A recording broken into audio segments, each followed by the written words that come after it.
Hello అందరికీ, ఇవాల్టి recipe గోంగూర పచ్చడి. నా స్టైల్లో గోంగూర పచ్చడి ఎలా చేస్తానో చూపిస్తాను రండి.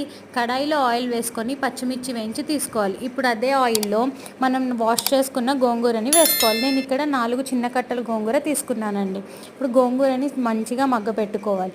ఇప్పుడు మగ్గిన గోంగూరని మిక్సీ జార్లోకి తీసుకొని వేయించుకున్న పచ్చిమిర్చి కూడా వేసుకొని ఉప్పు వేసుకొని మెత్తగా గ్రైండ్ చేసుకోవాలి. ఇప్పుడు కడాయిలో నువ్వులు వేసి వేయించి పక్కన పెట్టుకోవాలి. ఇప్పుడు అందులోనే కొంచెం నువ్వుల నూనె వేసుకొని ఒలుచుకున్న వెల్లుల్లి రెబ్బలు, ఆవాలు, జీలకర్ర, కరివేపాకు, ఎండుమిరపకాయలు, కొంచెం ఇంగువ, పసుపు వేసుకొని పోపును వేయించుకోవాలి. వెల్లుల్లిపాయలు ఎక్కువ ఉంటే టేస్ట్ బాగుంటుంది. ఇప్పుడు మనం పేస్ట్ చేసుకున్న గోంగూర మొత్తం వేసుకొని బాగా కలుపుకోవాలి.